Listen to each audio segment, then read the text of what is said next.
Muy buenas noches a todos, ¿qué tal? ¿Cómo están? Bienvenidos, por favor. Me gustaría ver un ratito cómo estamos de conectados. Sí, nos estamos conectando recientemente. Excelente, muy bien. ¿Qué tal? Buenas noches, me presento. Mi nombre es Irwin Saldaña Ugaz, soy CEO fundador del Instituto de Ciencias Antonio Brac y esta noche voy a ser el host de este evento, que en realidad es un evento abierto para todos, es algo que se está creando de manera abierta y libre para que ustedes pues, puedan interactuar con nuestros profesores, puedan conocerlos y también conozcan algo más acerca de este tema, justamente del que trata el webinar. Bien, vamos a darle pase a la presentación de los profesores. Tenemos por aquí a la profesora Marisol Ocampo y al profesor Arturo Olvera Vital, que son dos docentes de la Universidad Nacional Autónoma de México, que están aquí con nosotros justamente para brindarnos su conocimiento. Muy buenas noches. ¿Están por ahí? ¿Sí? Buenas noches, Irving, buenas noches a todos. Muchas gracias por la invitación y es un gusto estar con ustedes, ¿no? A conversar un rato a estas horas de la noche. Sí. Muchísimas gracias más bien por haber hecho un poquito de tiempo para que nosotros también podamos aprender de ustedes. Yo sé que esta temática que vamos a desarrollar hoy día es algo que en realidad puede causar muchos inconvenientes cuando hacemos muestreos en campo, ¿no? Y creo que la mayoría de los que estamos aquí alguna vez hemos tenido la interacción de estar justamente en el campo tomando medidas de biodiversidad y por ahí probablemente nos hemos topado con alguno de estos sesgos sobre los cuales ustedes van a tener a bien comentarnos hoy día. ¿Cómo estás, Arturo? Hola Erwin, buenas noches. Bienvenido. Hola Erwin, perdón, todos los asistentes también, buenas noches. Igual, un gusto estar con ustedes hoy y igual muy contento de poder pues presentar este tema, platicar un ratito, porque como dices, es algo que a todos nos ha pasado, ¿no? Y que Ujú. tenemos que tomar en cuenta cuando estamos muestreando y ya iremos viendo después las implicaciones que tiene para los estudios de la biodiversidad. Excelente, muchas gracias. Entonces, vamos a comenzar el evento para que nos puedan transmitir toda esta información que ustedes han recopilado con su experiencia y también acerca de estar a la vanguardia, ¿no? De las publicaciones que recientemente se están generando acerca de este tema. Muchísimas gracias. Le voy a dar pase a Marisol para que pueda comenzar a hacer la transmisión de la información. Así que los dejo. Yo voy a estar por aquí monitoreando un poquito la parte del chat. Si quieren dejar sus preguntas, por ahí las pueden dejar para que hacerlas llegar a los profesores al final. Muchísimas gracias.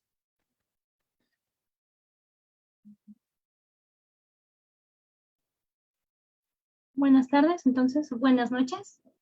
Eh, Se ve bien, ¿verdad? La Sí, imagen. estamos viendo bien y te escuchamos muy bien. Ok, muchas. Adelante. Pues bueno, bienvenidos. Eh, el webinar de hoy es sobre los sesgos y errores de muestreo que hay comunes al estudiar la biodiversidad. Nos gustaría comenzar con una ligera introducción. Después vamos a hablar de los tipos de sesgos y errores. Sobre todo nos vamos a enfocar en los más comunes. Vamos a ver algunos ejemplos y al final vamos a hacer la sesión de preguntas. Entonces vamos a comenzar. Y bueno, para nuestra parte introductoria vamos a hablar sobre los principales errores, ¿no? En términos generales, a la hora de medir la biodiversidad. Si ustedes deciden buscar la literatura reciente que hay sobre biodiversidad, el concepto que tenemos aquí es el que está más difundido, ¿no? La biodiversidad es el conjunto de todas las especies de organismos que existen en la Tierra y se considera que es un término que es una contracción de la palabra diversidad biológica.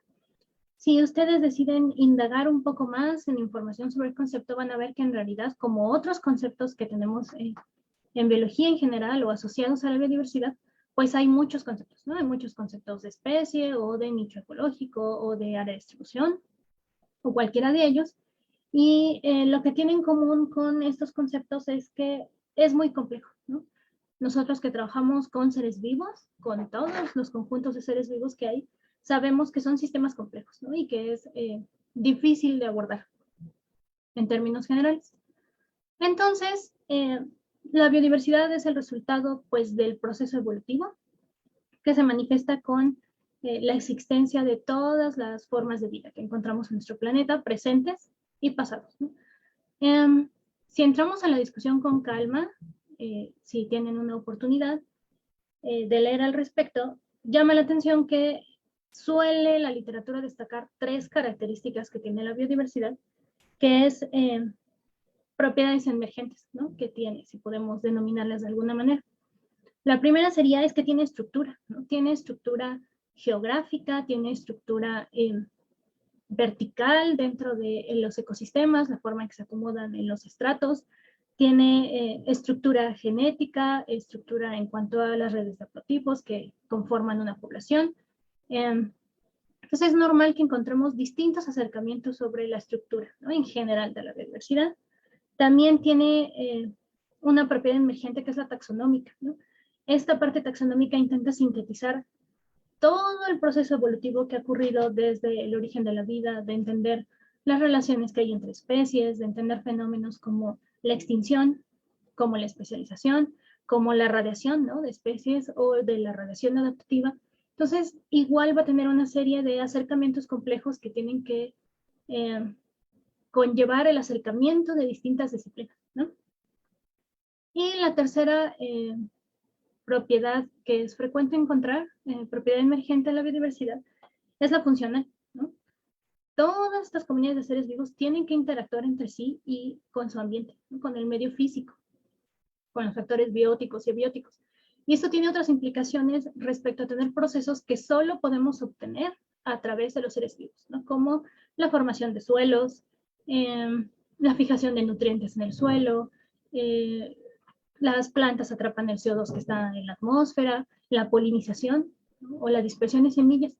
Son procesos que forman parte de expresiones de la biodiversidad y que llevan a cabo una función que beneficia o que mantiene a todos los ecosistemas y a todos los seres vivos del planeta, ¿no? Visto en distintas escalas, podemos tener aproximaciones desde un ambiente, un ecosistema, un sitio de estudio, o llegar a una expresión global, ¿no? Sin embargo, distintos autores llegan a la conclusión de que acercarnos a estas 3 propiedades es difícil, ¿no? Llevar el concepto y trasladarlo hacia una forma práctica de evaluarlo es complicado. Digo, actualmente, como todos saben, una de las prioridades que tenemos es la conservación de la biodiversidad, ¿no? Entonces, estas aproximaciones pues dificultan el llevar el concepto a una forma práctica. De manera sintética, lo que se ha hecho es limitar que la expresión de la biodiversidad tiene 3 niveles, ¿no? Un nivel genético, un nivel específico y un nivel de comunidad, ¿no? Cuando nosotros observamos con detenimiento las expresiones de esta biodiversidad, nos damos cuenta que no se distribuye de manera uniforme ni en el tiempo ni en el espacio, ¿no? No es la misma diversidad que tenemos ahorita que la que teníamos hace 50 años o antes de la revolución industrial o hace millones de años, ¿no? La biodiversidad cambia en el tiempo y eso le da dinamismo. Puede que a veces trabajos que sean muy viejitos nos pueden servir de apoyo para obtener algo de información de una región, pero normalmente tenemos que actualizar esa información, ¿no? Y eso nos lleva a tener que estar estimando y midiendo la biodiversidad continuamente. También tiene este elemento heterogéneo de su distribución geográfica, ¿no? Por ejemplo, esta imagen que vemos aquí es una especie de conífera. Podemos notar hasta arriba que la densidad es muy baja, la abundancia de individuos es muy baja, y conforme me acerco a otros sitios de la distribución puedo encontrar una abundancia, una densidad mayor de individuos, ¿no? O sea, a veces no basta solo con saber que en una especie está presente en un lugar, sino hay otras características como la abundancia o la densidad que son informativas, ¿no? Y que podemos cuantificar. Dicho todo esto de manera muy sintética, ¿no? Realmente podríamos hablar de biodiversidad por mucho tiempo. Digo, el curso son 5 sesiones que se centran en las estimaciones, pero en realidad nos da para cursos más amplios, ¿no? Es un tema muy interesante y que todos tenemos muy presentes, ¿no? Si nosotros pensamos un poco sobre estas estimaciones, llegamos a la conclusión de que todo lo que sabemos sobre la biodiversidad, sin importar el nivel o el enfoque, proviene de los datos tomados en campo. Cuando nosotros hacemos una investigación, solemos tomar los datos en campo. Si yo consulto una colección biológica, esos datos de la colección, esos individuos o esas muestras, provienen de campo, ¿no? Si yo voy directamente a una base de datos en línea, no importa si estamos hablando de GenBank o de GBIF o cualquier base de datos en línea, esos datos originalmente se tuvieron que tomar en campo, ¿no? Entonces, pensamos mucho en que, como el curso se centra en estas estimaciones de la biodiversidad y en estas aproximaciones al nivel de especie y al nivel de comunidad que podemos cuantificar, pensamos que el tema ideal para el webinar era hablar sobre los sesgos, ¿no? De nada me sirve tener una enorme cantidad de datos si yo no soy consciente y no cuido los sesgos que puedo tener al tomar los datos, ¿no? Ya sea que los tome directamente de campo o que tome otra fuente secundaria que obtuvo sus datos de campo, siempre van a tener sesgos acarreados. Un buen manejo de los datos, una buena estimación debe tener conciencia de que esos sesgos están presentes y controlarlos en medida de lo que es posible.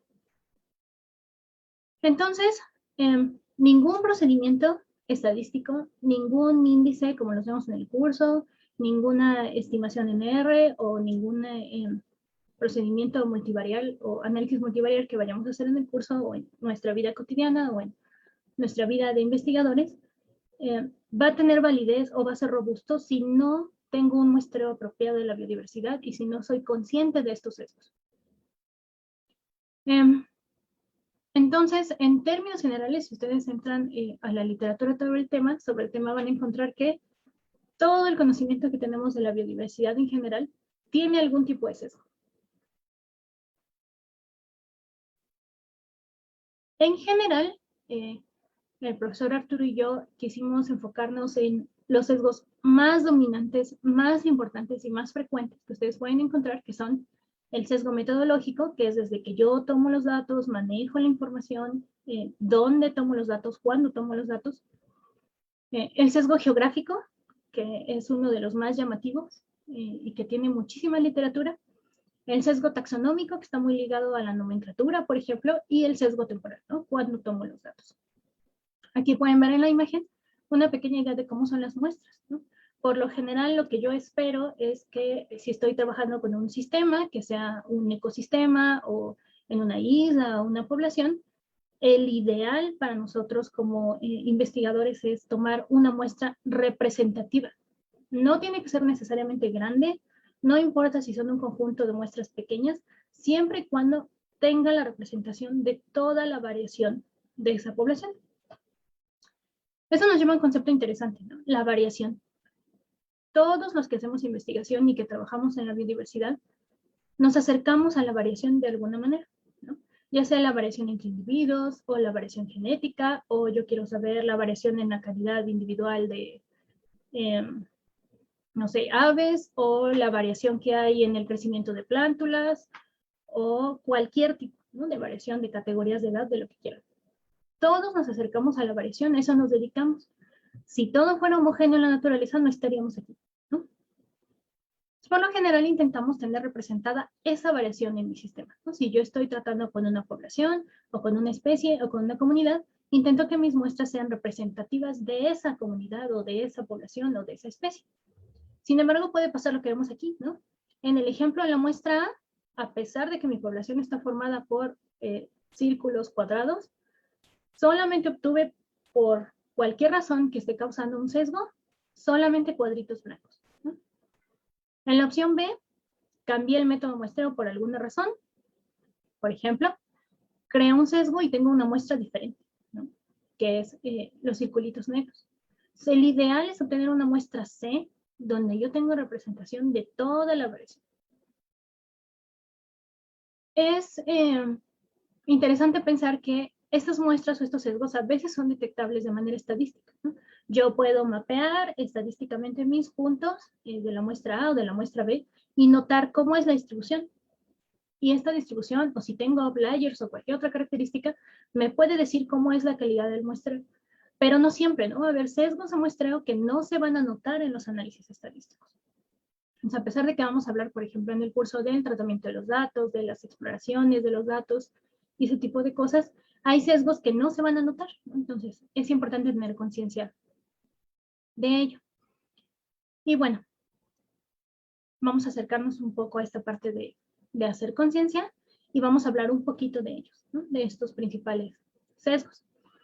Sí quiero señalarles que existen otros, ¿no? O sea, puede haber pues, sesgos de medición que están asociados al instrumental, que conforme cambia la tecnología, pues se vuelven más eficientes, ¿no? Por ejemplo, no sé si han visto cómo se mide coloración. Antes, cuando yo era estudiante, hace 1000 años, tenías que conseguir una paleta de pintura, como la gama de pinturas disponibles. Aquí la marca que es más común es Comex. Yo soy mexicana, no sé cuáles sean las marcas que ustedes tengan en los lugares donde estén, pero por lo general pues tomabas tu anfibio o un murciélago o una flor, lo que fuera, y le acercabas a la paleta y veías el tono más parecido posible y entonces ese era el numerito que usabas como dato y con eso se hacían los análisis, ¿no? Actualmente no, ya tenemos espectrofotómetros, ¿no? Entonces lo que tú haces es calibrar con el blanco y después vas a medir la cantidad de luz que es reflejada por ese color y entonces eso te permite mapearlo en una paleta de colores, ¿no? Y es mucho más preciso. Este tipo de errores pues lo vamos a abordar muy poco porque sí hay otros, sino nos vamos a enfocar en los principales. El primero es el diseño muestral, ¿no? El diseño muestral va de la mano con la pregunta de investigación. Normalmente cuando nos estamos formando continuamente, incluso a niveles de posgrado, nos están cuestionando sobre las preguntas de investigación y los objetivos claros, porque son la base para que nosotros sepamos qué vamos a hacer, cómo voy a tomar los datos y cómo los voy a procesar, y si esos datos van a ser lo suficientemente robustos para explicar mi pregunta de investigación. Entonces, cuando medimos biodiversidad, por ejemplo, es muy común realizar inventarios. Si yo voy a hacer un inventario, necesito estar consciente de varias cosas, ¿no?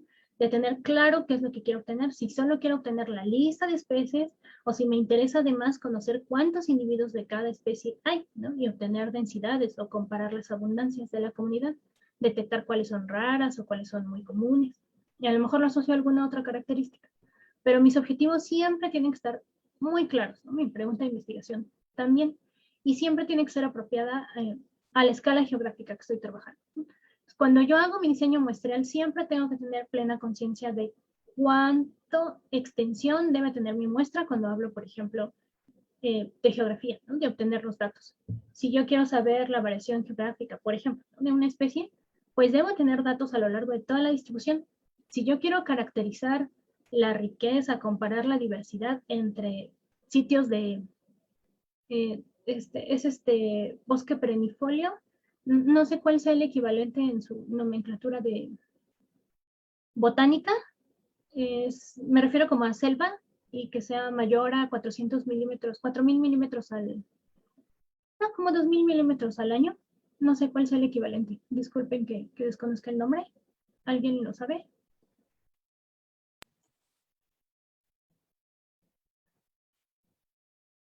Bueno, sería como bosque tropical. ¿Sí? Creo que sí, como bosque tropical. Ah, es que aquí es bosque tropical perennifolio y hay bosque tropical caducifolio, entonces como que me cuesta un poquito. Claro, es que este como si lo consideras un ecosistema, y ahí la clasificación internacional de ecosistemas también hay bosques de hoja ancha o perennifolios también en Sudamérica. Ah, ok, perfecto. Muchísimas gracias. Bueno, a ese tipo de bosque tropical me refiero. Si yo quiero comparar la diversidad entre bosques tropicales, pues necesito considerar que voy a tener que tomar muestras en todos los bosques tropicales de la región, ¿no? Si estoy trabajando con una provincia biótica o con un país, porque lo quiero con fines de conservación, por ejemplo, es importante que entonces yo sepa cuántas muestras necesito, ¿no? Hasta dónde tengo que llegar. Esas cosas van asociadas, ¿no? Muy, muy asociadas a nuestro diseño muestral. El diseño muestral debe tener el objetivo de garantizar que la muestra sea representativa, ¿no? Como ya dijimos. Y que entonces cuando yo lleve esos datos a una población estadística, se vea representativo también, ¿no? No debe verse sesgado hacia un lado, sesgado hacia otro. O sea, a pesar de que sí existen distribuciones estadísticas naturalmente binomiales o de ese tipo, por lo general voy a esperar que la distribución sea homogénea, ¿no? Que la mayoría estén cerca de la media. Es importante siempre que mi muestreo se adecue a las propiedades emergentes de los taxones, ¿no? Por ejemplo, la distribución que ya dijimos, el nicho ecológico también se puede utilizar, o patrones, parámetros poblacionales, ¿no? O de hábitos. Por ejemplo, están las loxias, no sé si la distribución de las loxias llega hasta Sudamérica, pero se encuentran aquí en México también. Y noten que el pico de esta ave es chueco, ¿no? O sea, se ve como cruzado. Este pico lo utiliza para abrir los conos de las coníferas, de los pinos, y se come la semilla. Entonces, si yo quiero hacer un diseño muestreal sobre las abundancias de las loxias, es importante que lo busque en bosques de pino, ¿no? Y que el cono, o que yo sepa que el cono tiene ciertas dimensiones específicas. Si es muy grande o es demasiado pequeño, pues no voy a encontrar loxias. Entonces, como ustedes saben, a veces puede ser difícil ir a campo, ¿no? Se necesita dinero, se necesita tiempo, se necesitan permisos, se necesita infraestructura, ¿no? Equipo. Si yo voy a hacer un muestreo dirigido, en este caso, que me interesan las loxias, pues a mí me conviene saber que la especie vive en pinos, ¿no? Y tener una idea de el rango de conos. Entonces es más fácil que yo localice a esta especie si yo sé que voy haciendo, por ejemplo, un transepto y donde encuentro un pino, yo sé que tengo altas probabilidades de encontrar loxias. Y que también lo asocie, por ejemplo, a las temporadas, ¿no? Si es una especie que florea en cierta temporada, o que los pinos, los conos de los pinos están disponibles solo en cierta temporada o a partir de cierto diámetro y dimensión de los árboles, pues lo debo considerar, ¿no? Si llego a un bosque en sucesión donde los árboles son muy pequeños, pues no voy a encontrar ninguna loxia, ¿no? Así ponga 20 redes de niebla, no va a caer nada. También, por ejemplo, los líquenes, hay algunos líquenes que están muy asociados a ciertos musgos, porque los musgos mantienen la humedad. Entonces, si yo estoy haciendo muestras de líquenes, pues me conviene ir a zonas húmedas donde sé que puede haber musgos, ¿no? O hábitos como algunas ranitas arborícolas que se encuentran asociadas a las bromelias. Este tipo de ranitas no están todo el año en las bromelias, no están solo cierta temporada, que se asocia principalmente a las lluvias. Entonces, si yo estoy trabajando con el género de ranitas y quiero medir abundancias o ver cómo es la diversidad o cómo se reparten en el espacio vertical, ¿no? Por ejemplo, en los estratos, pues necesito buscar bromelias, ¿no? O sea, no tiene caso que yo llegue a un bosque donde no hay bromelias, porque no voy a encontrar nada. No tiene caso que me suba a un árbol y ponga el arnés y haga todo el muestreo si no voy a encontrar nada, ¿no? Entonces, ese tipo de hábitos y de asociaciones de en dónde puedo encontrar a mi especie, o de hábitos, por ejemplo, si es diurna, si es nocturna, si es crepuscular, cuando hago mis censos es importante, ¿no? Si yo hago un inventario biológico de riqueza, pues tomo muestras de día. Pero dependiendo del grupo, si trabajo con aves, pues me voy a parar al amanecer. Si trabajo con anfibios y reptiles, voy a trabajar en la noche y a media tarde cuando hace calor. Si trabajo con murciélagos, voy a trabajar de noche. Si trabajo con plantas, pues entonces tal vez el horario no es tan importante. Más bien la floración para que yo pueda identificar las especies. Entonces, esos tipos de propiedades de hábitos son muy importantes, ¿no? Para el diseño muestral.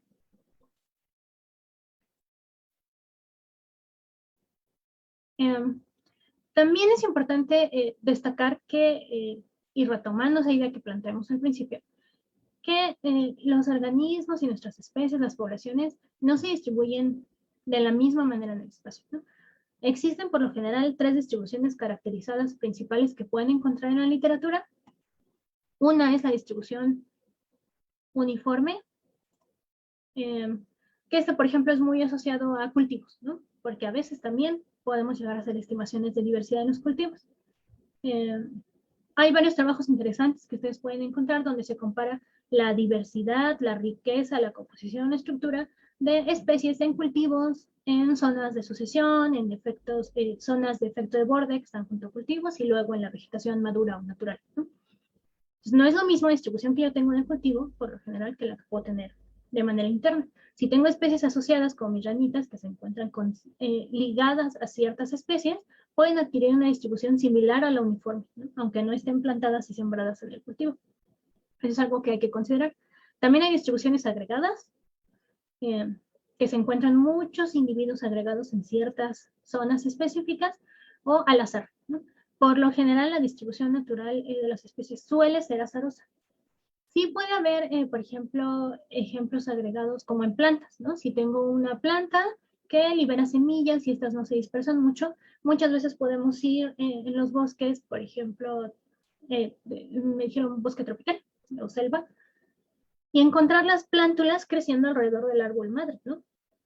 Esa es una distribución agregada. Yo llego al árbol madre y si me pongo a contar los individuos, a lo mejor voy a contar 30 o 40 o 70, ¿no? pero a lo mejor camino otro kilómetro y no me encuentro ningún árbol madre y no me encuentro plantas, ¿no? Entonces la distribución es agregada. Aunque por lo general las distribuciones suelen ser azarosas, ¿no? Es lo más común. Cuando yo pienso en el muestreo, entonces tengo 4 opciones, ¿no? Puedo hacer muestreos que sean sistemáticos, que son como los más comunes, o aleatorios, ¿no? Tomo muestras azarosas. Puedo hacer muestreos estratificados, como por ejemplo cuando tengo gradientes ambientales, ¿no? Como les dije, el cultivo, la zona de borde o ecotonal y luego el ambiente natural, o a lo largo de un gradiente altitudinal, ¿no? Que empieza en la base con un bosque, ¿qué será ya? Tropical caducifolio, algo así. Y luego subo y me encuentro tal vez una selva tropical perennifolia, y luego a lo mejor me encuentro un poquito de bosque mesófilo de montaña. Creo que ese allá es bosque de niebla. Es un bosque nublado, creo que me dijeron, nubloso. Y luego a lo mejor encuentro algo de coníferas, ¿no? O un encinar. Entonces ahí es fácil hacer un muestreo estratificado, ¿no? Que tenga representación de todos los ambientes, ¿no? Voy a intentar tener representación a lo largo de todos los distintos ambientes, ¿no? O variables de interés. Aquí cabe señalar, y esto es muy interesante, hablar de las pseudoréplicas. No sé si ustedes están acostumbrados a tratar las pseudoréplicas, pero es cuando duplicamos datos, ¿no? Y muchas veces ocurre ser de manera accidental. Hace unos años, como unos 10 años, me acuerdo que salió un artículo donde decía que hicieron un metaanálisis de trabajos de ecología con plantas y categorizaron los porcentajes de pseudoréplicas y alcanzaba casi el 40%. O sea, imagínense la cantidad de datos pseudoreplicados que están en la literatura. Entonces son muchísimos. Y la gran mayoría de las veces es accidental, ¿no? Muestran o representan muestras que no son estadísticamente independientes. La mayoría de los análisis que vemos en el curso o que se utilizan para analizar la biodiversidad requieren, así incluso sea una G cuadrada, que los datos sean estadísticamente independientes. Entonces, con las pseudoréplicas esto no se cumple y por lo tanto pierdo la confiabilidad de las pruebas, ¿no? Entonces, tenemos que tener claro, muy claro, cuáles son las unidades de muestreo y cómo realizo mi muestreo. Por ejemplo, ustedes ven esta carretera, ¿no? Entonces, si yo decido hacer un transepto de observación porque quiero observar las interacciones de plantas con polinizadores, o voy haciendo puntos de conteo para aves o cualquier metodología, voy levantando piedras para ver reptiles y cada tantos metros considero que es una unidad muestral, voy a pasar esto, ¿no? Si yo tengo una carretera con esta forma, si se dan cuenta en las curvas, si 2 puntos quedan muy cercanos, 2 puntos de muestreo quedan increíblemente cercanos, estoy pseudo replicando, ¿no? Porque la probabilidad de que cuente o registre el mismo, no solo la misma especie, el mismo individuo es muy alta, ¿no? Es muy, muy alta.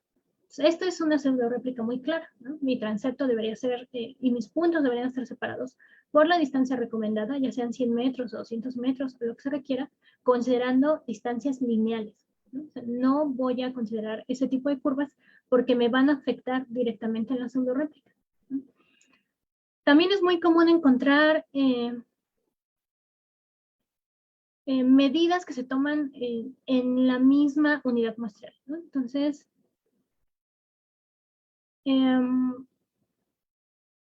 por ejemplo, en una inflorescencia, ¿no? Si yo quiero ver la cantidad de robadores de néctar que puedo encontrar, o la cantidad de néctar que se produce, o cualquier medida morfológica que me hable sobre la biodiversidad funcional de un sitio, no es correcto que tome las medidas de la misma inflorescencia, ¿no? Entonces, si yo tengo una planta o un árbol con cierta cantidad de flores, todas esas flores representan a ese individuo, a ese árbol, ¿no? Si yo quiero asociar esas características a una cuestión ambiental o a la presencia de micorrizas o de cualquier otra especie, no puedo tomar 2 medidas en la misma inflorescencia, ¿no? O 2 medidas en flores distintas del mismo árbol, porque estoy pseudo replicando. O sea, en lugar de que yo, si voy y mido 50 flores de ese árbol, tenga 50 muestras de flores de esa especie de árbol, pues no es correcto, ¿no? Lo que tengo son 50 muestras de flores del mismo árbol, ¿no? Entonces, es importante tener las unidades muestrales muy claras. Es lo mismo cuando hablamos de parásitos, ¿no? Por ahí una compañera veterinaria me preguntaba cómo contamos los parásitos, porque pues ella quería ver cómo era la diversidad de parásitos en un hospedero y si este hospedero transfería los parásitos a una especie doméstica. Entonces, pues la pregunta era, ¿qué es lo que estoy contando, no? ¿Cuáles son las unidades muestrales? Entonces, en ese caso, cada individuo o cada hospedero es una unidad muestral, ¿no? Y cada parásito es un individuo. Entonces, tengo que tener muy claro cuántos individuos tengo por unidad muestral y considerar eso en el tratamiento de mis datos, ¿no? Si ella considera cada individuo de parásito como una unidad muestral, entonces está mal, ¿no? Porque mis datos de parásitos están asociados a cada hospedero. ¿Ok? Y acuérdense, si nos metemos un poquito más a detalle con esas cosas, pues la cantidad de parásitos presentes en un individuo dependen de muchas cosas, ¿no? De la edad, de cómo está el sistema inmunológico, de cualquier otra cosa que ustedes puedan encontrar en la literatura, y entonces esos datos pues no son independientes, ¿no? Entonces debo tener mis unidades muestrales muy, muy claras. De todos, si les interesan las pseudoréplicas, hay mucha literatura, es de esos debates que continúan, son frecuentes, ¿no? Entonces, échale un ojito si les es de interés. Y bueno, otros tipos de sesgos que puede haber es algo tan simple como el observador, ¿no? El error humano. O sea, es normal que exista este tipo de errores. Simplemente nosotros, ¿no? Cuando iniciamos un muestreo, la experiencia. O sea, no es lo mismo cuando yo voy iniciando mis muestreos, que soy egresado y que tengo mi primer proyecto de investigación y estoy haciendo observaciones, ¿no? De lo que quieran, de atrapar mariposas o de identificar especies de plantas en un inventario o identificar aves, como en esta fotografía. La experiencia cambia, ¿no? No es lo mismo la experiencia que tengo al iniciar mi muestreo que un año después. Y eso sí se ve reflejado en la calidad de los datos. Pero además, aunque ustedes sean muy experimentados, cuando llegamos a un ambiente nuevo, tenemos que aprender de nuevo, ¿no? Por ejemplo, durante un tiempo que yo estuve muestreando en el bosque nubloso, creo que me dijeron que sí es allá, pues los primeros transeptos que yo hice, pues escuchaba que había un montón de individuos, pero pues, no sabía quiénes eran, ¿no? Los grabas y los identificas después. Pero en los últimos muestreos, un año y medio después, ya los escuchaba y, esa especie es tal, esa especie es perenganito, y entonces cambia, ¿no? Es normal que cuando llegamos a un ambiente nuevo eso pase. Si yo voy a Sudamérica con ustedes y me invitan a hacer un muestreo, por mucha experiencia que yo pudiera tener, para mí es nuevo el ambiente, las especies, las condiciones, y entonces esa experiencia va a repercutir. Muchas veces intentamos compensar un poco esto, ¿no? Con los instrumentos de medición, que siempre sea el mismo instrumento de medición, que siempre sea la misma persona que cuenta, la misma persona que hace observaciones, la misma persona la que mide, para intentar reducir estos sesgos, ¿no? Y aún así pueden estar presentes continuamente, ¿no? También puede haber otro tipo de relación con las capacidades, ¿no? Si yo tengo deterioro visual con el largo de los años, pues también va a afectar, ¿no? Mi eficiencia como observador o al tomar los datos en general. Entonces sí es importante estar consciente, ¿no? Que esos sesgos están presentes, ¿no? Continuamente. Pues por lo general, si yo tengo muchas personas involucradas en hacer un inventario, en contar individuos, en identificar especies, pues ese error por lo general se acumula, ¿no? O sea, es mi error más el error de otra persona, más el error de otra persona. Y se recomienda que sea la misma persona quien mide los ejemplares, quien identifica los cráneos, quien realiza los conteos, ¿no? Que al menos esa persona esté presente durante todo el muestreo, ¿no? Es lo más apropiado. Hablando un poquito más sobre errores y sesgos geográficos, que este ya sería nuestro siguiente subtema, van a encontrar que hay una enorme cantidad de literatura sobre los sesgos geográficos. Creo que es el que está más explorado, que tiene publicaciones más recientes. De hecho, les voy a mostrar un mapa de un artículo que tiene como 3 semanas que salió, ¿no? O sea, es casi recién salido, y que habla sobre sesgos geográficos, ¿no? Los sesgos geográficos es el sesgo más frecuente en la literatura y que está enfocado sobre que no muestramos en todos los sitios de imagen homogénea, ¿no? O representativa. Este trabajo es un clásico, está hecho con los koalas de Australia. Lo hizo Margules y Austin en 1994. Y sacaron un mapa de los registros de koalas, recolectaron todos los registros de koalas de esta zona de Australia y se dieron cuenta que coincidía casi al 90% con los mapas de carreteras. Entonces ustedes van a encontrar en la literatura continuamente que la accesibilidad de las carreteras nos permite acercarnos a muchos ambientes y muchas veces nos bajamos de la camioneta, entramos unos pequeños cuantos metros a la vegetación y ahí se toman las muestras. Entonces, los koalas es muy, muy obvio que los registros de koalas están en las carreteras. Si yo viera esto de manera objetiva y sin mucho conocimiento, yo podría pensar que las carreteras son indispensables o un factor esencial para los hábitos de los koalas. Como sabemos, eso no es cierto, pero este patrón se va a encontrar de manera recurrente en otros grupos taxonómicos. El mapa que ustedes ven de registros ahorita de los koalas, ese es un mapa mucho más reciente, ¿no? El que yo les digo sale en 1994. Y esto muestra no solamente que se encima en las carreteras, sino al actualizar los datos, resulta que la mayoría de los registros y de abundancia se centran cerca de los asentamientos humanos. O sea, ahora no nada más los koalas necesitan las carreteras para sobrevivir, también están los asentamientos humanos. Pues vean cómo hay un enorme sesgo muestral hacia los asentamientos humanos, ¿no? En los koalas es increíblemente marcado, ¿no? Es muy, muy llamativo. El artículo que les comento donde hacen el mapa señalan que la ciencia ciudadana es muy importante, ¿no? Está floreciendo, ayuda a que las personas se involucren con la ciencia, ¿no? Que volteen, se asomen por su ventana, salgan de su casa y se den cuenta que la biodiversidad está ahí, ¿no? Y de alguna manera hagan conciencia, tomen importancia a la biodiversidad y se involucren más en la conservación. Pero resulta, o lo que nos dice el artículo, es que los registros que se hacen por ciencia ciudadana sesgan o son lo suficientemente abundantes para sesgar la distribución de registros que tenemos sobre la diversidad del mundo hacia las zonas pobladas. Si yo voy a trabajar con bases de datos en línea que son muy grandes, siempre tengo que tener conciencia de que esos datos están acentuados hacia las poblaciones y las carreteras. Y si es una especie que puede prosperar dentro de zonas urbanas o aledañas, pues el sesgo puede ser mayor. Entonces hay que ser muy cuidadosos en cómo se tratan los datos. Queremos darles este mapa de registros de aves. Hay un proyecto aquí en México que se llama el Atlas de las Aves. Entonces, lo que hicieron fue ir a todos los museos y colecciones del mundo en Estados Unidos, en Europa, y juntar los registros biológicos, más los que se han ido juntando en campo, en publicaciones, en cualquier cosa que salga, y este es el mapa. Si ustedes observan, a pesar de que se ve relativamente homogéneo, muchos de los puntos empiezan a formar pequeños contornos o líneas que sean similares a las principales carreteras, ¿no? O sea, aquí se ve el mapa de México con las principales carreteras y faltan todas las carreteras y caminos que están intermedios. Se empieza a encimar con los caminos. Entonces, a pesar de que el muestreo da la sensación de que es un poco homogéneo en general, en realidad sigue sesgado hacia las carreteras. Como ustedes saben, y si se han fijado cuando uno trata con mapas, con puntos de registro, pues los puntos son unidades adimensionales, ¿no? Entonces, si yo me acerco, los puntos van a dar la sensación de que se separan y las distancias o espacios sin registro se vuelven más grandes, y si yo me alejo en mi mapa, pues se van a ver más conglomerados, ¿no?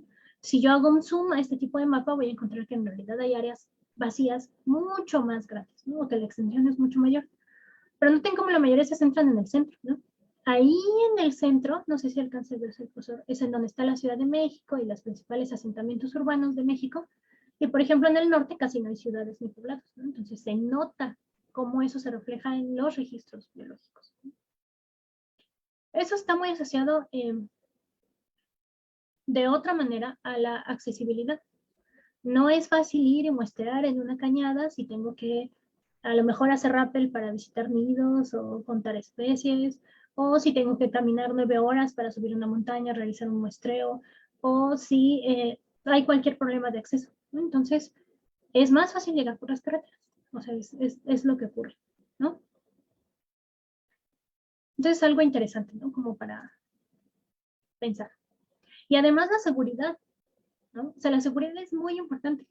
Esta fotografía es de una reserva que hay aquí en México, que se llama El Cielo, y es casi inaccesible ir, ¿no? O sea, yo no conozco prácticamente a ningún biólogo que haya ido, porque es increíblemente peligroso. O sea, yo sé que allá en Sudamérica también tienen problemas de conflictos sociales o de narcotráfico, de cualquier cuestión, que también tenemos nosotros. Entonces hay áreas que simplemente no hay datos, ¿no? O sea, no podemos, aunque querramos llenar esos espacios de información, que no podemos ir, ¿no? Entonces, en el mapa de puntos amarillos que les mostraba, Hay zonas como esta que está aquí abajito, que estos datos representan históricos, representan datos de colecciones que tienen muchísimas décadas, pero registros actuales no hay, porque no puedes entrar, ¿no? O sea, si entras, es bajo tu propio riesgo. Por ahí, el profesor Arturo, que nos va a platicar en un ratito, en algún momento planteó un proyecto en el norte de México que era, pues a mí me parecía bastante interesante, y la persona a cargo del financiamiento, del equipo, de presupuestos, de todo, le dijo que no era posible porque no tenía dinero para mandarlo con chalecos antibalas, ¿no? O sea, en una sola oración le dijo que no garantiza su seguridad, ¿no? Y el proyecto fue retirado. Aunque esa información es necesaria, aunque nosotros tengamos proyectos bien planteados, hay zonas a las que no podemos pasar, ¿no? Y eso no depende de nosotros. Pero es importante tener conciencia que esa información falta, que nos está generando sesgos, ¿no? En nuestra información. Si estoy tratando una especie que llega hasta esas zonas, ese hueco de información va a estar presente, ¿no? Entonces hay que estar conscientes de ello. Este es el mapita que les quería mostrar, es un mapita precioso. El artículo, les puse aquí la cita, es de Huggies et al. 2021, tiene 3 semanas, en serio es súper reciente, y lo que hicieron fue juntar un montón de registros de GBIF. Yo sé que ustedes ya saben que pues GBIF es la base de datos de registros biológicos más grande del mundo, que colecciona pues registros de ciencia ciudadana, de colecciones biológicas, de campo, de cualquier índole. Ustedes pueden subir sus registros. Entonces ellos eligieron ciertos grupos de distintos grupos taxonómicos, pero ciertos representantes. O sea, no quisieron bajar toda la base de datos porque es gigantesca, ¿no? Tienen más de 730,000 registros, no me acuerdo cuántos son, solo para producir este mapa, ¿no? Y entonces en este mapa nos muestran en dónde se concentran los registros. Entonces, observen cómo las partes sombreadas en negro son los sitios donde tenemos más conocimiento de nuestra biodiversidad, ¿no? Tanto de vertebrados como invertebrados y algunas plantas también. Y creo que hasta especies marinas también consideraron. Se observen cómo esa franja de Australia, donde se encimaba nuestra distribución del koala, está bastante explorada. Observen Europa, ¿no? O sea, Europa es un monstruo, Estados Unidos también. Pero si vemos, por ejemplo, Sudamérica, que es el sitio que nos interesaría ahorita, pues está casi blanco, ¿no? O sea, apenas si se ve el borde. ¿Cuánto no hemos explorado, no? ¿Cuánta información nos falta?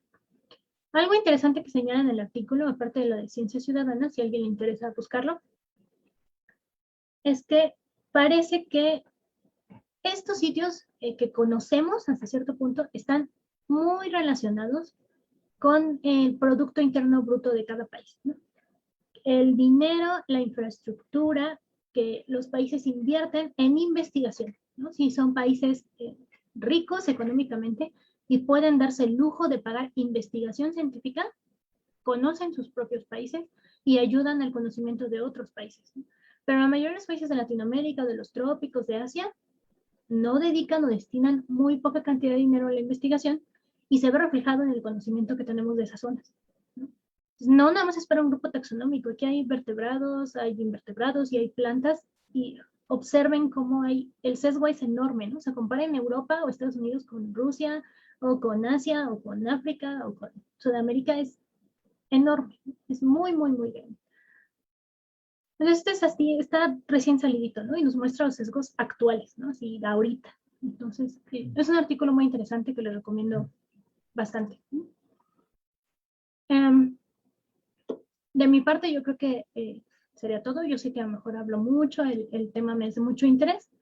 Entonces, en un momento ya los voy a dejar con el profesor Arturo, que también está en el curso de estimación de la biodiversidad utilizando R, que comienza el próximo sábado, ¿no? Y ahorita, con gusto, al final de la sesión, pues resolvemos sus preguntas, ¿no? O comentarios que tengan.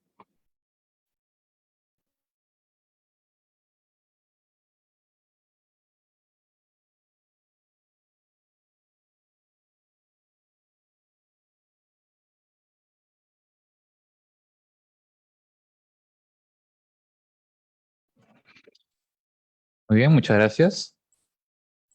Muchísimas gracias por tu conocimiento, todo lo que nos estás brindando aquí, Marisol.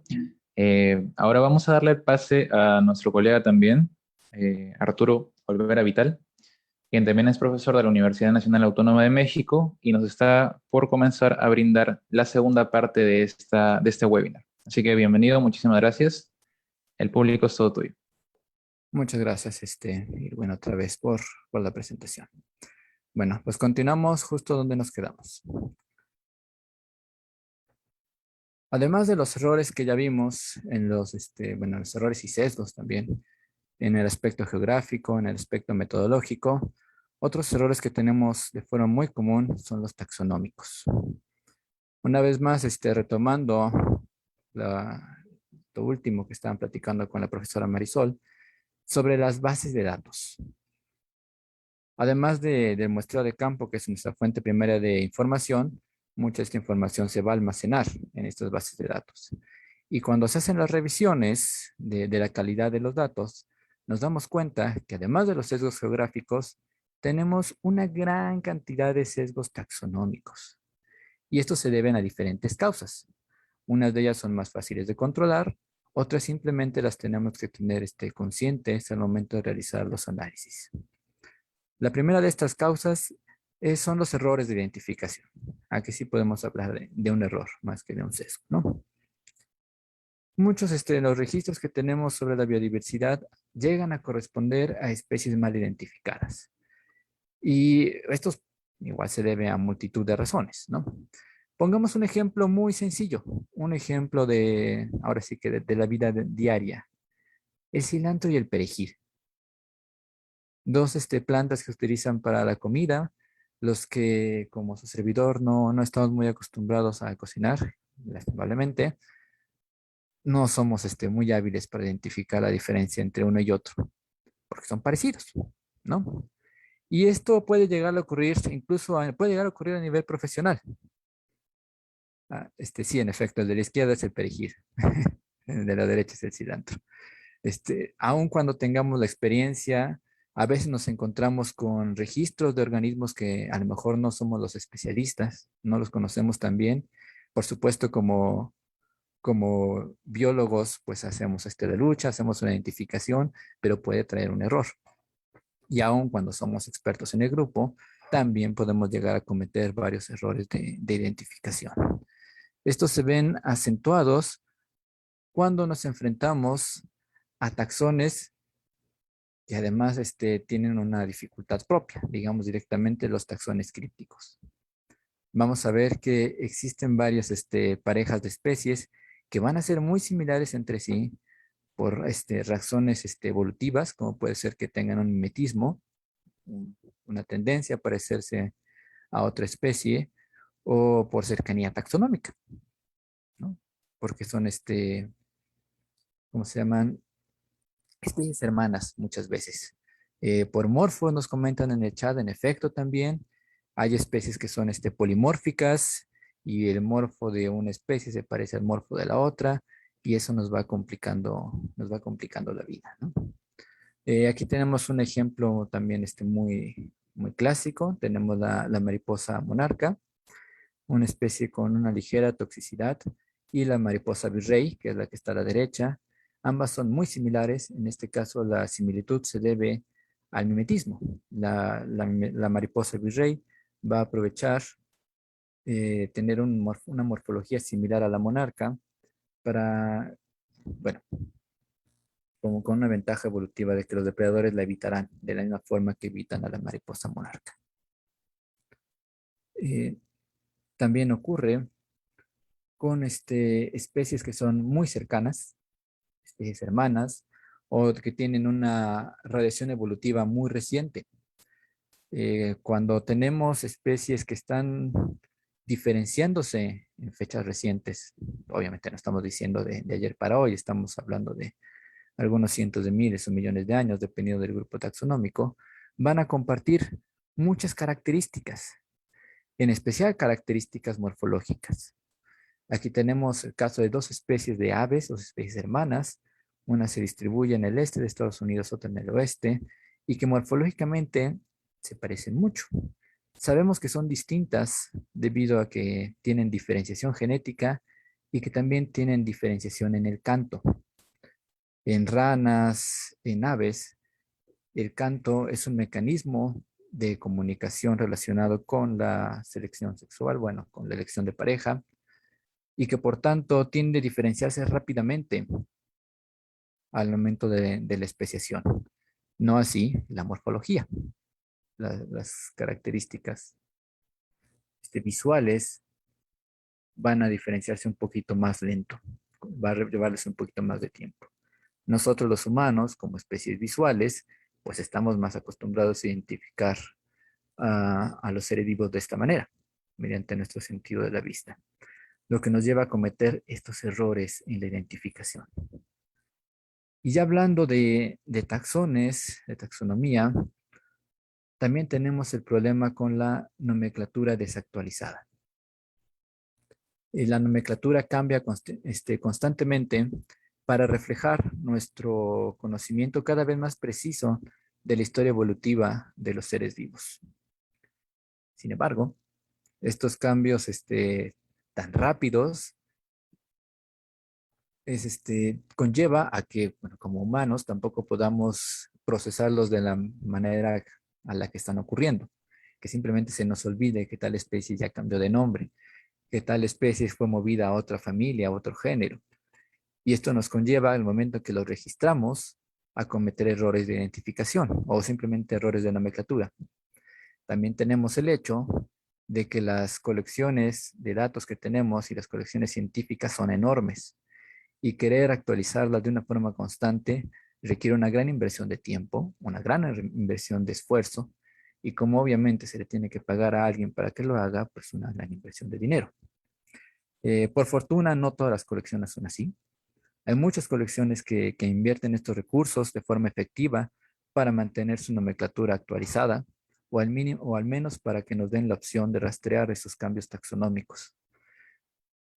Aún así, la gran mayoría de los datos que tenemos en la actualidad tienen una nomenclatura, pues, la que era válida en el momento en que se colectaron, no la que tenemos ahora. Y esto conlleva a que cada vez que tenemos que realizar un análisis de estos datos, tenemos que estar actualizando constantemente esta nomenclatura, ¿no? Estar rastreando las sinonimias de los nombres y los cambios que han ocurrido en la taxonomía.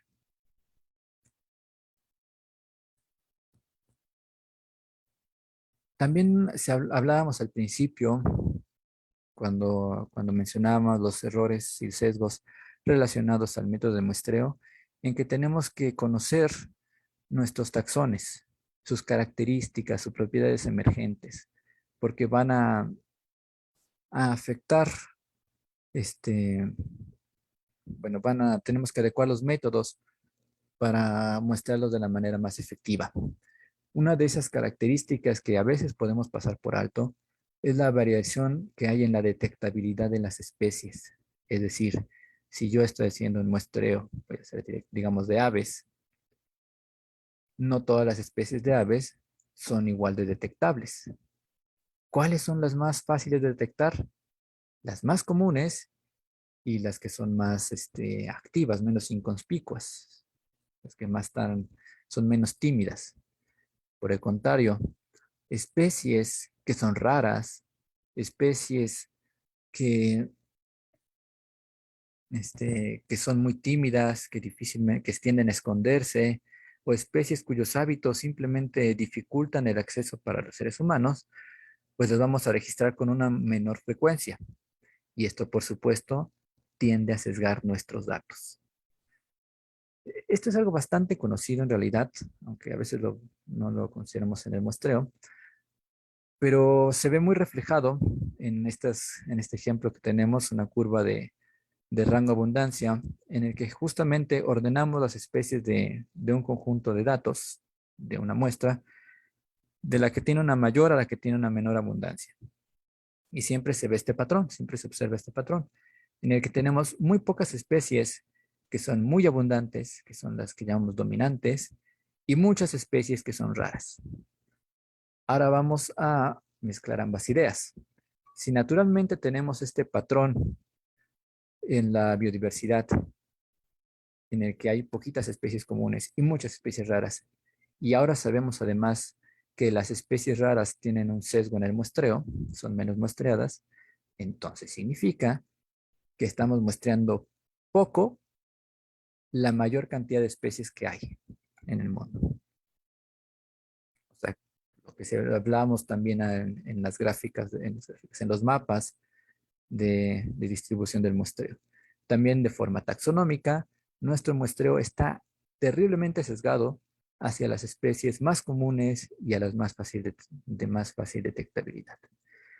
Y volviendo a hablar otra vez de ciencia ciudadana, que es una herramienta excelente que nos ha ayudado a aumentar mucho nuestra cantidad de datos disponibles, a fomentar la conciencia ambiental en la población, pero también exaspera este sesgo, porque ciudadanos con poca experiencia van a muestrear más las especies más abundantes que viven cerca de los seres humanos y que son fáciles de identificar, ¿no? Va a exagerar todo esto. ¿Cómo controlamos estos errores y estos sesgos? Bueno, en el caso de los nomenclaturales y de identificación, obviamente con la experiencia, con la buena práctica, no confiarnos nunca al momento de realizar las identificaciones. Y en el caso de la variación en la detectabilidad, lo que ya les comentaba, adecuando los métodos. Si sabemos que hay especies que vamos a muestrear naturalmente menos, pues tratar de diseñar un muestreo que también incluya estas especies. Voy a poner otro ejemplo con aves, tristemente porque ese es mi grupo con el que trabajo. Las aves son diurnas.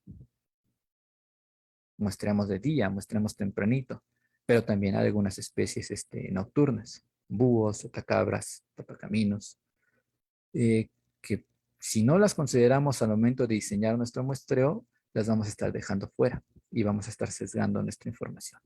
Pero por supuesto puede ocurrir con cualquier taxón, ¿no? Cada uno en su trinchera conoce su taxón y conoce cuáles de las especies tendemos a mostrar con menos frecuencia y no podemos estar olvidando. Por supuesto, también tenemos los errores y los sesgos temporales. Estos los tenemos a diferentes escalas. Tenemos, bueno, desde los hábitos de día-noche, como ya les mencionaba con las especies nocturnas. También tenemos variaciones estacionales, de manera que si vamos y realizamos un inventario, un muestreo de la diversidad de una región, va a variar esa diversidad en función de la época del año en la que estemos muestreando. Y esto se debe pues, a los cambios estacionales que ocurren. Por supuesto, se ve mucho más marcado en los ambientes más estacionales, en los ambientes templados que en los ambientes tropicales. Y estos cambios los vemos reflejados sobre todo en especies migratorias. Aquí tenemos a la ballena jorobada, que obviamente es una especie migratoria de larga distancia. Entonces, si realizamos el muestreo en México en la época reproductiva, pues sí la vamos a encontrar. Si lo realizamos fuera de la época reproductiva, pues no lo vamos a registrar. Igual, si nos vamos al norte, hacia el hemisferio norte, hacia Alaska, si muestramos en época reproductiva, no va a estar. Si muestramos en la época no reproductiva, pues sí la vamos a registrar, ¿no? También lo que tiene que ver con los ciclos reproductivos, en el caso de las plantas, con la floración.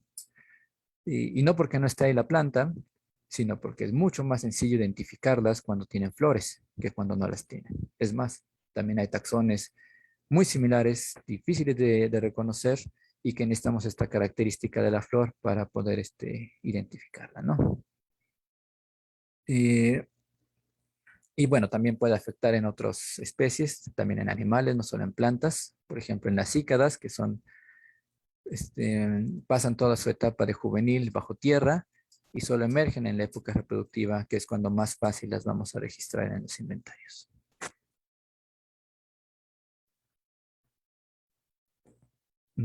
Luego también tenemos, bueno, en la estacionalidad va afectando también la cantidad de humedad ambiental y esto también afecta la presencia de algunas especies. También, por ejemplo, con insectos, ocurre igual con anfibios y reptiles.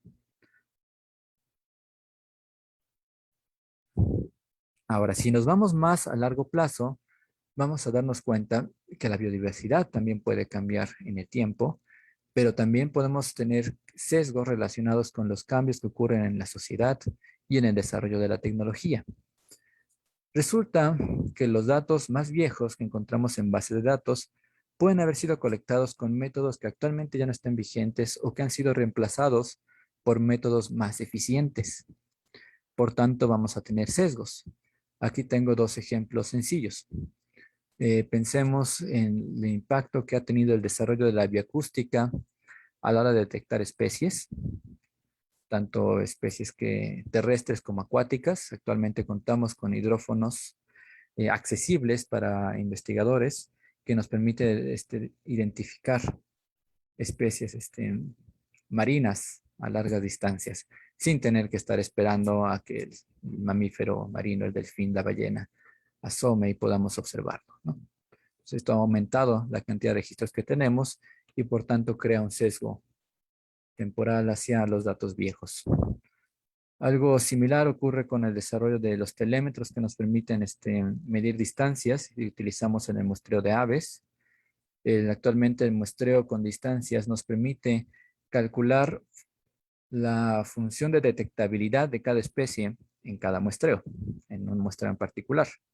O sea que ya podemos incorporar este problema de la detectabilidad que mencionaba anteriormente y poder manejarlo, pero antes no existía, ¿no? Y por tanto vamos creando estos sesgos. Y finalmente también tenemos pues, que pueden cambiar las prioridades en la investigación, que en algún momento se modifiquen las especies que se quieran muestrear. Tal vez empezamos por preocuparnos por especies que consideramos en peligros o carismáticas. Ahora nos preocupamos más por especies funcionales. Y pues sin mencionar que más allá de los años 60, si nos vamos más para atrás, pues tampoco había tanta preocupación por la conservación de la biodiversidad y por tanto el muestreo que se realizaba no era tan intenso, tan sistemático, ¿no?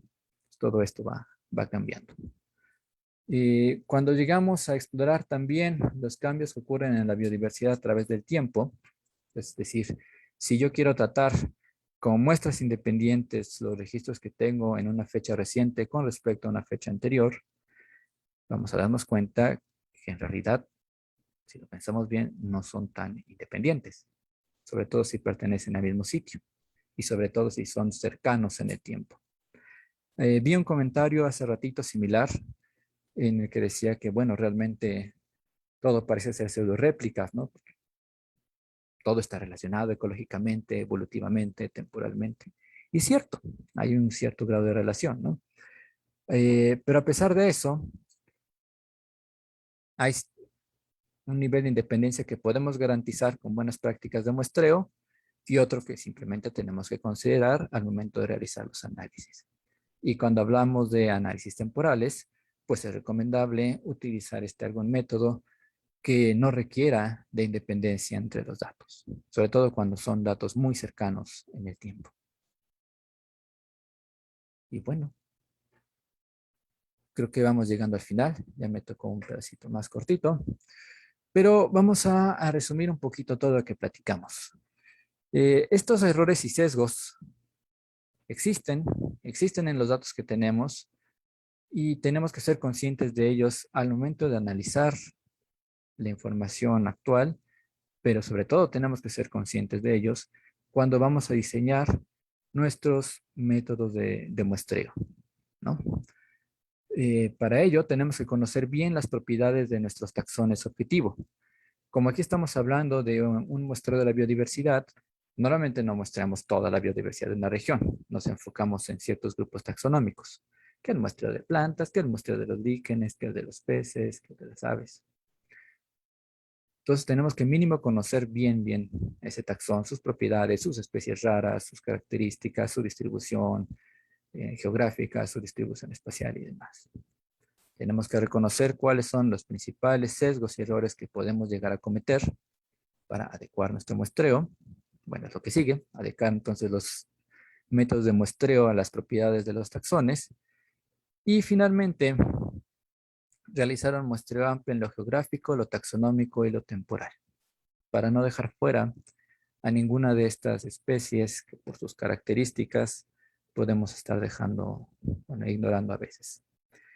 Y eso me lleva a otro asunto que no quedaba como bien en el hilo de la presentación, pero que nos hemos llegado a encontrar eh, comúnmente, que es que cuando se está muestreando la biodiversidad, muchas veces hacemos inventarios. ¿No? Hacemos inventarios como tal, registrar cuáles especies hay en una región. Y si nos enfocamos solo en este aspecto de la identidad de las especies, sin registrar abundancias, vamos a también estar sesgando nuestra información. En especial porque como vamos a ver en el curso que tenemos planeado para iniciar la próxima semana, tenemos métodos más informativos que requieren el registro de las abundancias de las especies. Entonces también estar dejando de lado este pequeño dato nos puede estar haciendo perder información importante, ¿no? Sobre la biodiversidad y también sobre las especies mismas. Y creo que sería todo hasta aquí. Les agradecemos a ambos por su atención y vamos a dar paso a la ronda de preguntas y respuestas.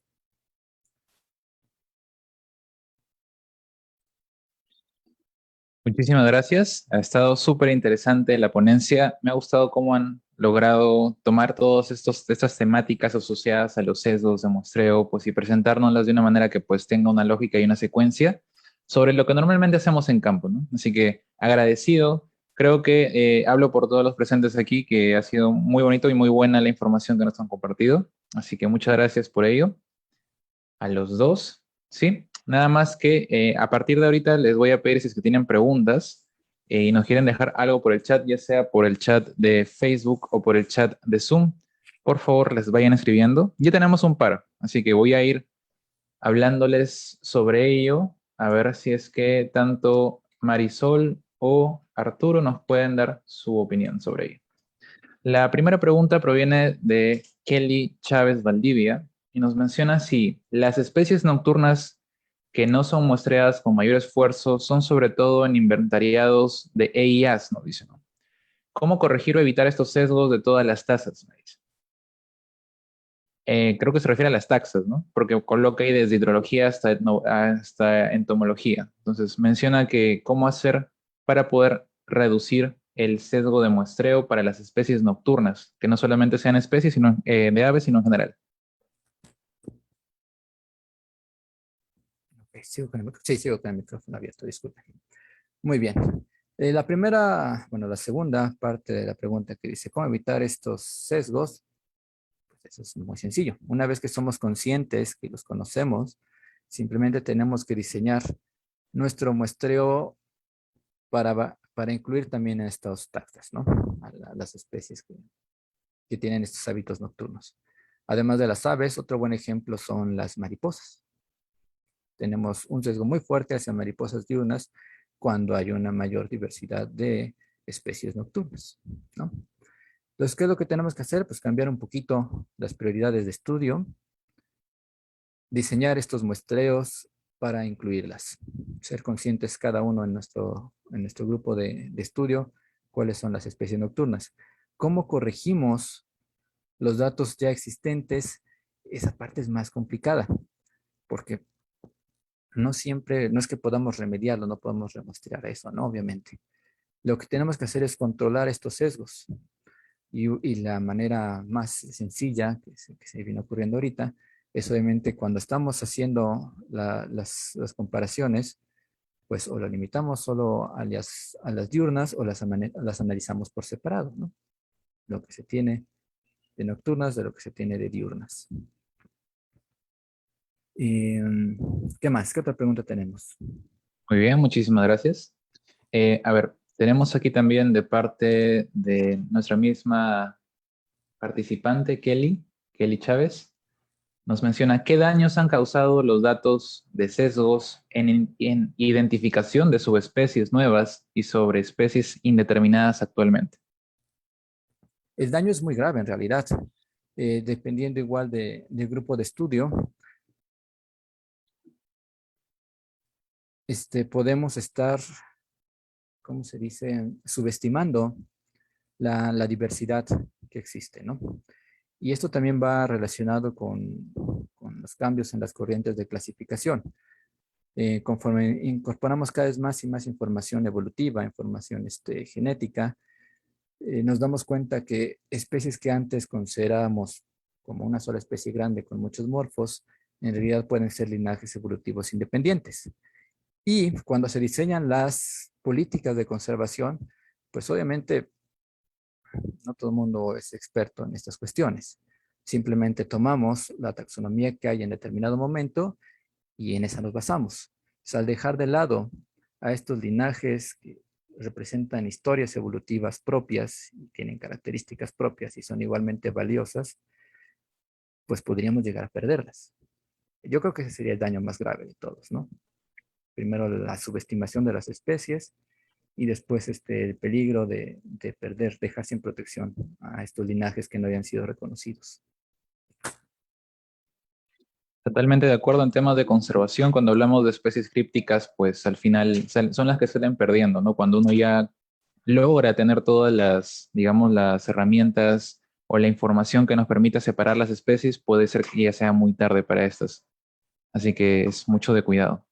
Muchísimas gracias. También Laura nos ha dejado, Laura Daniela Moreno nos ha dejado por el chat de Zoom no es una pregunta, es un comentario, pero creo que se puede extender un poquito. Ella menciona que la elección de los estimadores es muy importante para evitar sesgos, más que nada con el tema relacionado con la abundancia de las especies.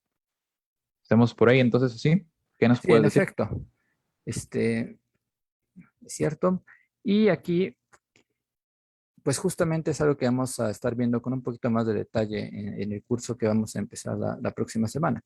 En ese curso ya nos vamos a enfocar directamente a cuáles son los estimadores, cuál es su fundamento, en qué casos los debemos de usar y justamente, ¿no? Los sesgos que se pueden llegar a cometer. Particularmente hablando de las abundancias, uno de los problemas que primero se me ocurren es cómo estamos midiendo abundancia. Si simplemente la tomamos como conteo, si lo tomamos como frecuencia de número de especies registradas por trampa, digo, número de individuos registrados por trampa o cosas así, ¿no? Entonces, si no estamos utilizando el estimador correcto para tratar el tipo de dato de abundancia que registramos, pues ya de ahí tenemos un error más que un sesgo, ¿no? Y bueno, eso lo vamos a estar viendo después con más detalle, pero sí, en efecto, es algo muy importante a considerar.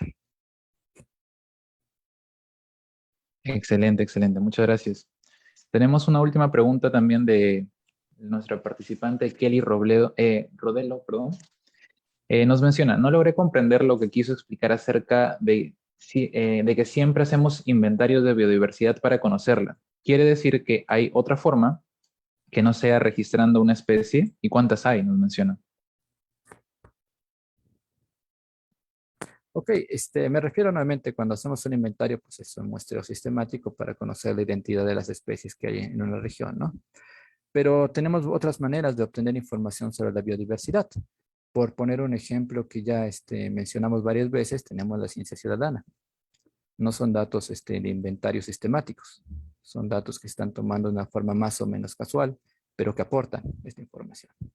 Otro ejemplo es que simplemente se están realizando estudios con fines diferentes a realizar el inventario biológico. Digamos, un estudio de la variación en las comunidades en función de alguna característica ambiental. Pero en el proceso estamos capturando datos de la biodiversidad y si podemos recuperarlos, pues son útiles, ¿no? Para conocerla, para conocer la biodiversidad.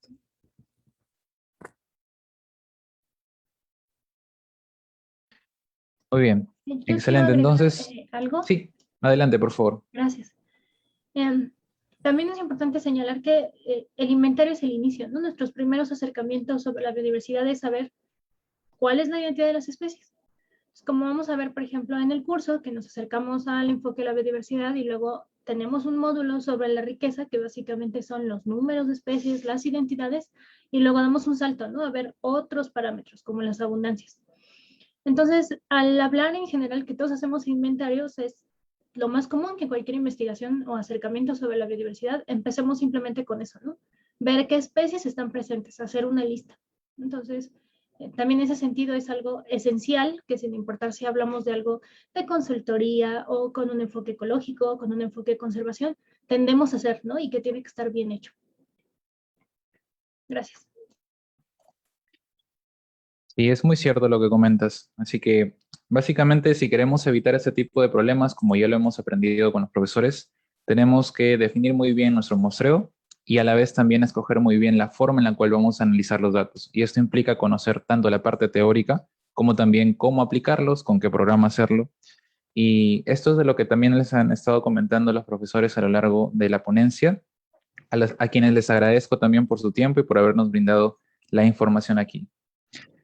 Bueno, vamos ya a hacer una parte final para el cierre porque me parece que estamos ya con las preguntas que nos habían realizado. Sí, ya no hay más, sí.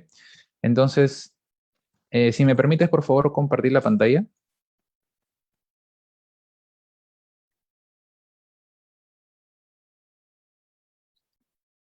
Ahí está, muchas gracias. Muy bien.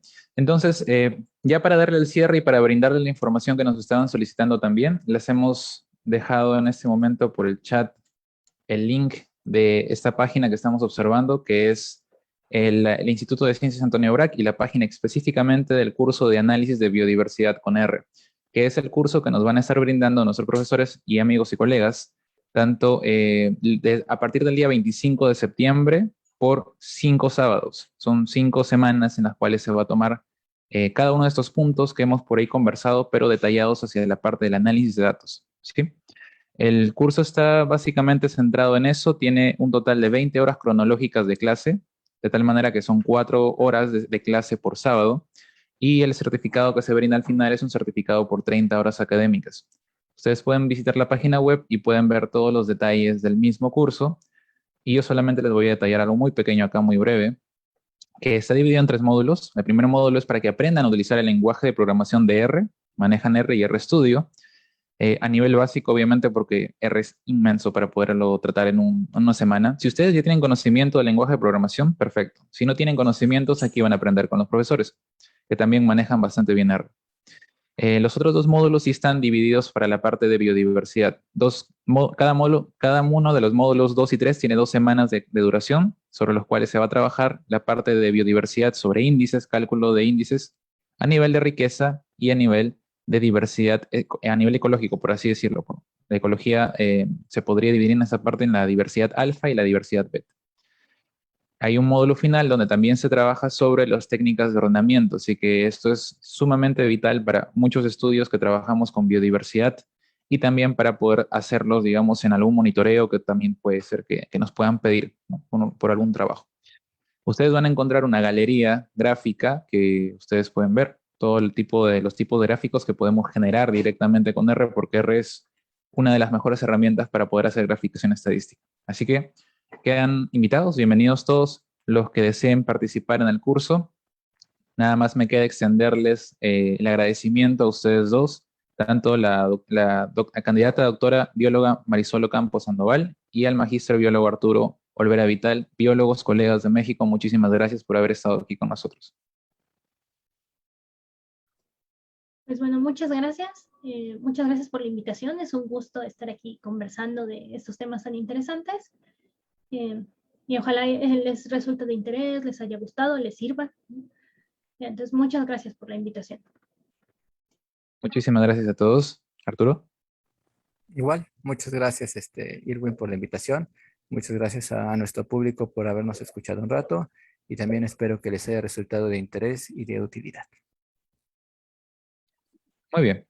Nada más quiero retirarme presentándoles esta diapositiva, que es algo que quisiera que quede también grabado para la posteridad, para que ustedes tengan acceso directamente a nuestro número de WhatsApp, para que pues nos pregunten si quieren algo particular, tanto sea tema de costos, cupos en el curso o descuentos, ¿sí? Entonces, muchísimas gracias. Hasta aquí ha sido el webinar. Los estaríamos viendo en una siguiente oportunidad, que vamos a estar haciendo esto de manera más frecuente con diversos invitados, así que los invito a que también nos sigan en nuestras redes sociales, tanto del Instituto de Ciencias Antonio Brac, como nuestros grupos donde también difundimos información para que ustedes la tengan de manera gratuita. Cuídense todos, entonces, estamos viéndonos en una siguiente ocasión. Hasta luego.